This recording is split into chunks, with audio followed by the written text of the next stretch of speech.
Hello everybody, मेरा नाम है नेहांशु और स्वागत करता हूँ हमारे यूट्यूब चैनल पर।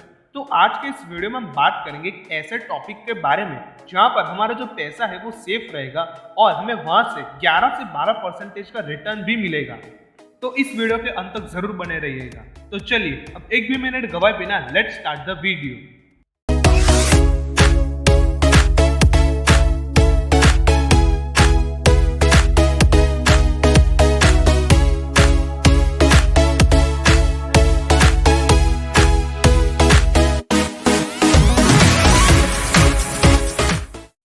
आज हम आपको बॉन्ड्स के बारे में समझाएंगे। बॉन्ड्स को समझने से पहले हम एक एग्जाम्पल ले लेते हैं। यहाँ पर तीन लोग हैं, सैम, एंडी और राजू। तीनों ही नौकरी पेशा आदमी हैं। सैम को स्टॉक मार्केट पसंद है क्योंकि वहाँ पर जो रिटर्न्स है वो काफी ज्यादा होते हैं, लेकिन वहाँ पर जो रिस्क है वो भी उतना ही हाई होता है जितने की रिटर्न्स होते हैं। एंडी को एफडी पसंद है बिकॉज ऑफ वहाँ पर जो रिस्क है वो काफी लो होता है, साथ ही साथ वहाँ पर जो रिटर्न्स है वो भी काफी लो होते हैं। और वहीं पर राजू इन्वेस्ट करता है इन बॉन्ड्स जहां पर रिस्क काफी कम होता है और रिटर्न्स ज्यादा होते हैं। तो आज हम लोग एंडी और राजू के बीच का डिफरेंस समझेंगे। मेरा मतलब है एफडी और बॉन्ड्स के बीच का डिफरेंस समझेंगे। सबसे पहले एंडी की थिंकिंग ऐसी है कि वहां पर उसको सिर्फ पैसे को बचाना है, सेव करना है, इसलिए वो एफडी करता है।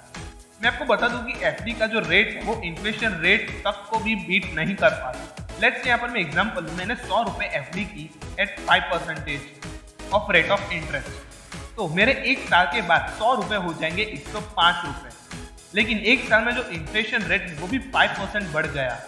तो एफडी में आप सिर्फ पैसे को सेव कर सकते हो, आप वहां पर अपने पैसे को ग्रो नहीं कर सकते। एफडी में मैक्सिमम रिटर्न 7.5% तक ही मिलता है। चलिए एक नजर हम बॉन्ड्स पर भी डाल लेते हैं। यील्ड रेट का मतलब है बॉन्ड रेट्स। बॉन्ड रेट्स का मतलब है जो इंटरेस्ट बॉन्ड्स लाकर दे रहा है। अगर हम बॉन्ड्स के मैक्सिमम रेट की बात करें तो इसने 12.95% का मैक्सिमम रिटर्न्स लाकर दिया है और मिनिमम 11.46% का रिटर्न्स लाकर दिया है। तो आप यील्ड रेट और बॉन्ड रेट में कंफ्यूज मत हो जाइएगा क्योंकि दोनों एक ही है। अगर हम बॉन्ड्स की थोड़ी और डिटेल्स जाने तो बॉन्ड्स दो टाइप के होते हैं, गवर्नमेंट और कॉर्पोरेट। चलिए अब यहाँ पर भी हम एग्जाम्पल लेते हैं। लेट्स से अगर कोई कंपनी या फिर गवर्नमेंट बॉडी को पैसे चाहिए to start a new project या फिर उनको एक बड़ी इन्वेस्टमेंट करनी है, तो वो लोग जो पैसे है वो तीन तरीके से रेज कर सकते हैं। पहला, अपने कंपनी के शेयर्स निकालकर, लेकिन वहां पर जो उनके ओनरशिप पर इफेक्ट हो सकता है। दूसरा है बैंक लोन लेकर। बैंक लोन यहाँ पर ले सकते हैं, लेकिन जो रेट ऑफ इंटरेस्ट है वो काफी ज्यादा हाई है, इसलिए बहुत सारी कंपनीज वहां भी नहीं जाती। तीसरा और आखिरी तरीका है पैसे रेज करने का, कॉर्पोरेट और गवर्नमेंट बॉन्ड्स को इश्यू करना। चलिए अब तीसरे पॉइंट को समझते हैं इन डिटेल। चलिए मान लेते हैं कि किसी भी कंपनी को किसी भी प्रोजेक्ट के लिए पैसे चाहिए और उसने ABC बॉन्ड्स निकाले यानी कि इश्यू किए। उस प्रोजेक्ट में उसको 10,000 रुपए चाहिए। अगर आप उन्हें 10,000 रुपए देते हैं तो वो जो कंपनी है वो आपको फिक्स्ड इंटरेस्ट रेट देगी एक सर्टेन पॉइंट ऑफ टाइम तक। अब यहाँ पर आपके दिमाग में एक सवाल आया होगा कि फिक्स्ड रेट ऑफ इंटरेस्ट हमें मिलेगा। जी हाँ, यहाँ पर आपको फिक्स्ड इंटरेस्ट रेट देखने को मिल जाता है क्योंकि ये जो बॉन्ड्स है वो मार्केट वोलेटिलिटी से कोई लिंक नहीं है, यानी कि अगर मार्केट ऊपर जाए या नीचे जाए आपको कोई फर्क नहीं पड़ेगा। चलिए तो अब हम नजर डाल लेते हैं कि आखिर CRA क्या है, यानी कि क्रेडिट रेटिंग एजेंसीज। ये जो एजेंसी है वो कंपनीज और कंट्रीज को लोन वर्दीनेस पर रेटिंग देती है। इसकी जो रेटिंग है वो AAA से D तक जाती है। अगर किसी भी कंपनी को AAA मिला है तो वो कंपनी ग्रेट है टू इन्वेस्ट और उसके जो फंडामेंटल्स है वो भी काफी स्ट्रॉन्ग है। और अगर उसकी रेटिंग्स D है तो वो वीक है और वहां पर आपको इन्वेस्ट करने से पहले काफी ध्यान रखना है। तो किसी भी बॉन्ड्स में इन्वेस्ट करने से पहले आप CRA जरूर देख लीजिएगा। चलिए अब एक और चीज समझते हैं कि आखिर कूपन रेट है क्या। कूपन रेट का मतलब है कि मैच्योरिटी के बाद आपको कितना अमाउंट मिलेगा और वो भी कितने रेट ऑफ रिटर्न पर मिलेगा, इसको हम कूपन रेट कहते हैं। चलिए हमने एफडी और बॉन्ड्स दोनों को जान लिया, लेकिन अब हम डिफरेंस समझ लेते हैं एफडी और बॉन्ड्स के बारे में।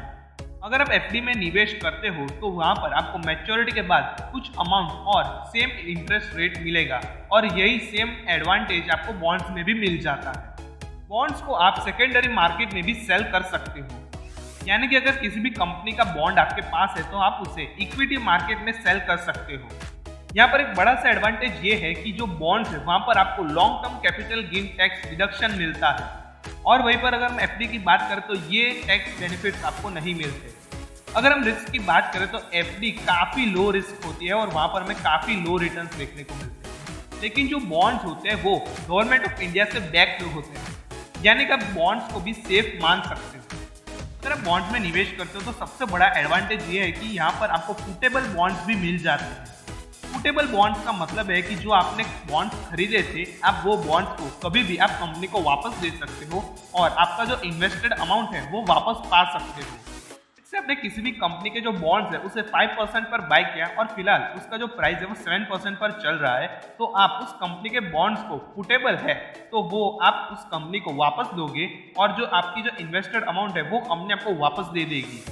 ये ऑप्शन आपको एफडी में नहीं मिलेगा। आपकी क्या राय है इस बॉन्ड्स के बारे में हमें कमेंट सेक्शन में जरूर बताइएगा, और अगर आपका कोई सवाल है तो वो भी हमें कमेंट सेक्शन में जरूर बताइएगा। अगर आपको हमारी तरफ से रेगुलर कंटेंट और रेगुलर अपडेट्स चाहिए तो आप डिस्क्रिप्शन बॉक्स में एक फ्री ग्रुप और टेलीग्राम ग्रुप की लिंक दी हुई है, आप वहां जाकर हमारा फ्री ग्रुप ज्वाइन कर सकते हो। और ऐसे ही वीडियोस के लिए हमें यूट्यूब पर लाइक, शेयर और सब्सक्राइब कर लीजिए हमारे चैनल गोल फाइनेंशियल नियांशु परीख चैनल को, और बेल आइकन को प्रेस कर दीजिए ताकि हमारे वीडियोस की नोटिफिकेशन आपको हमेशा मिलती रहेगी।